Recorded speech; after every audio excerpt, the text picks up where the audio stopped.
They laughed when the janitor spoke. But 10 minutes later, the most powerful executives in the building were staring at him like he had just saved their entire company. The conference room was suffocating with tension. 12 professional interpreters had already failed. 12.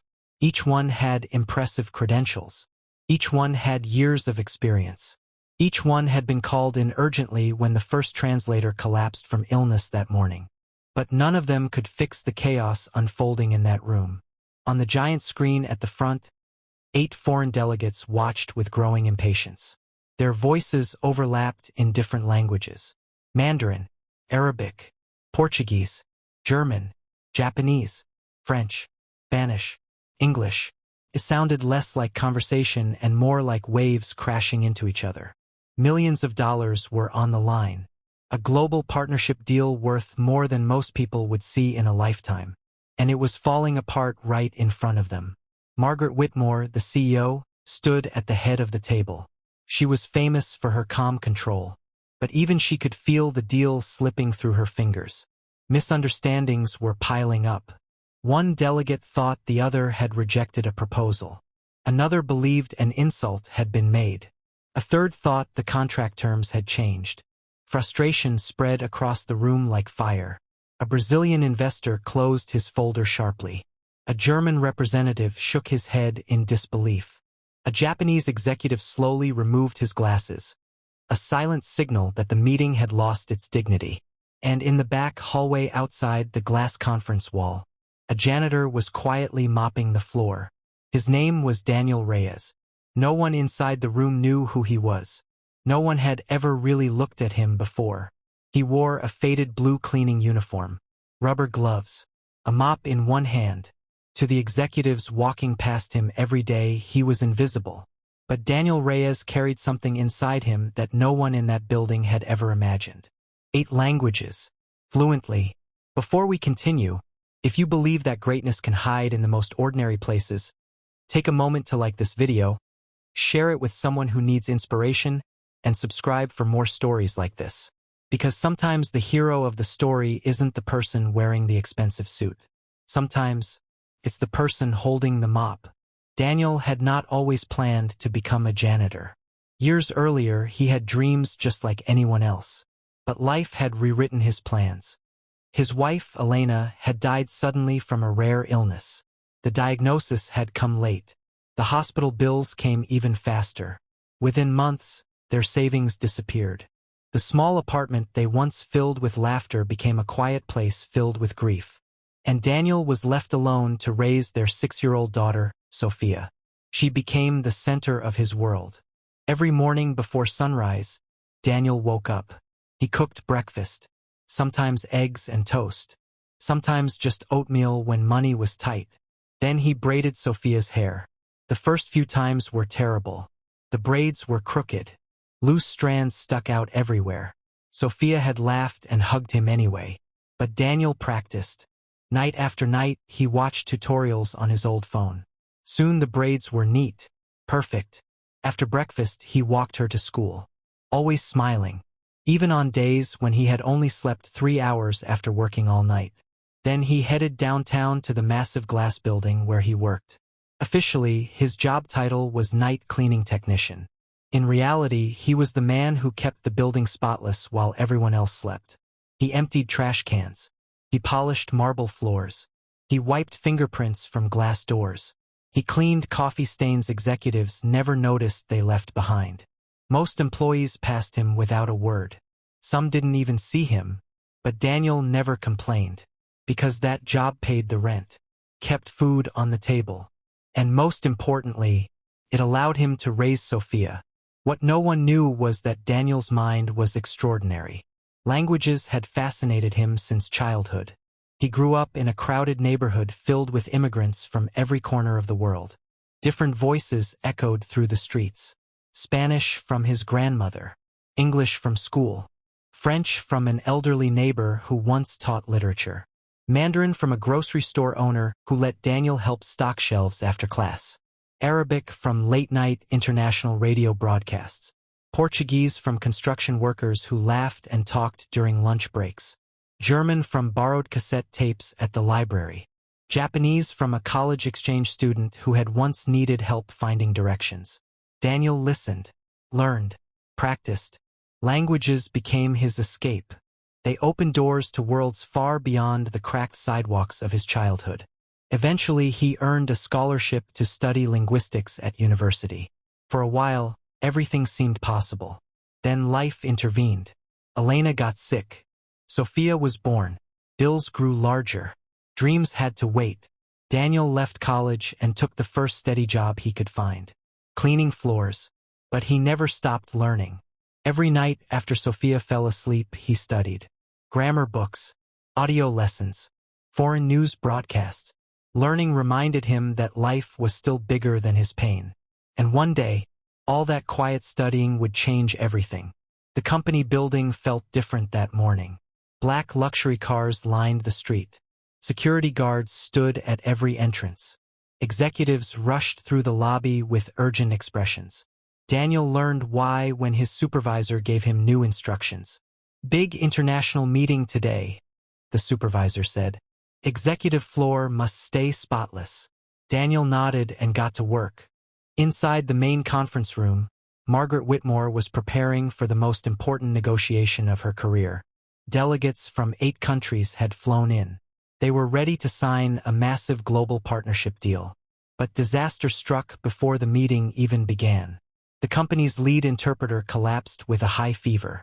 Backup translators were called immediately. Then another, and another. But the meeting was more complicated than anyone expected. This wasn't just casual conversation. The delegates discussed legal clauses, cultural expectations, and financial structures. Small misunderstandings turned into big problems. A phrase meant as polite curiosity was translated as rejection. A respectful hesitation sounded like criticism. Every new interpreter made the situation worse. One by one, 12 translators tried, and failed. Inside the room, frustration was boiling. Outside the glass wall, Daniel wiped the surface slowly. Then he froze. He had just heard something. A sentence in Mandarin. The interpreter translated it as a refusal of the deal. Daniel's heart started pounding. Because that wasn't what the man had said at all. Not even close. The phrase actually meant, "Could we clarify this point further?" It was a respectful question, not rejection. But inside the room, the misunderstanding was already spreading. The Arabic delegate responded defensively. The German investor looked offended. The Brazilian representative muttered something under his breath. Daniel's chest tightened. He knew exactly what was happening. Languages weren't just words. They carried culture, emotion, respect. And right now, those things were colliding badly. He tried to ignore it. It wasn't his business. He was just a cleaner. But then he heard another mistake. And another. Finally, the silence inside the room became heavy. The 12th interpreter removed her headset in defeat. Margaret Whitmore rubbed her temples. The deal was collapsing. And Daniel made a decision that surprised even himself. He knocked gently on the door. Every head turned. A janitor stood in the doorway, holding a mop. The room stared in confusion. Security stepped forward immediately. Margaret's eyes narrowed. "What is this?" she asked sharply. Daniel swallowed nervously. "I'm sorry," he said quietly.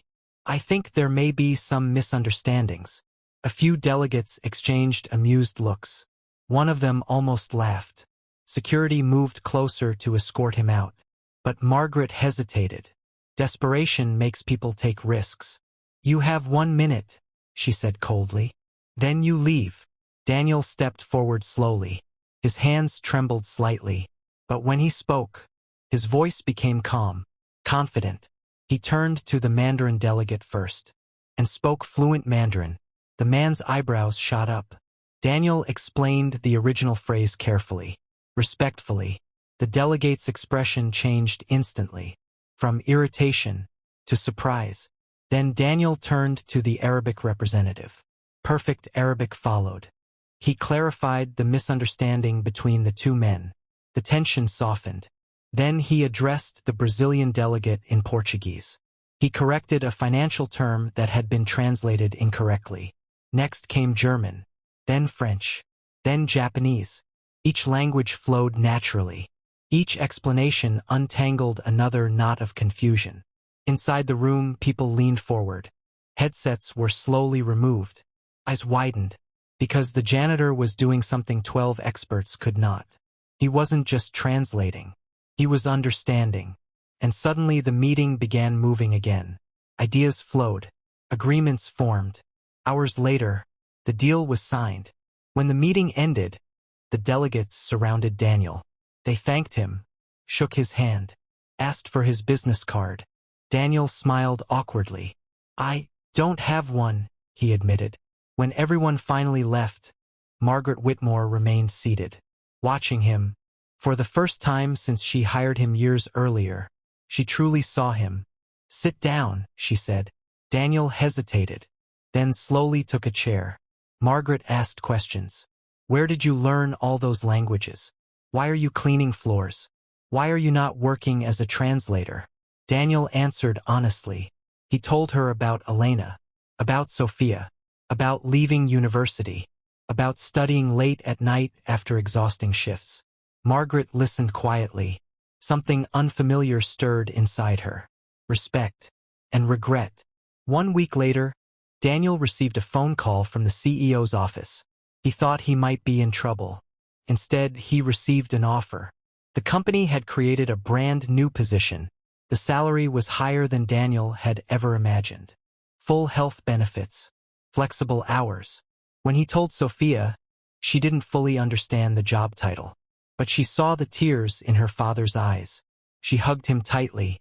"I knew you were the smartest person in the world," she said. Daniel laughed through the tears. Months later, another global meeting was scheduled. This time Daniel didn't enter with a mop. He walked through the front door wearing a simple dark suit. Delegates recognized him immediately. They smiled. Some stood to shake his hand. Daniel took his seat at the table. But he never forgot where he started. On weekends, he volunteered at community centers, teaching free language classes, immigrants, children from poor families, anyone willing to learn. He always told them the same thing. Knowledge is something no one can steal from you. Margaret Whitmore often thought about that chaotic meeting.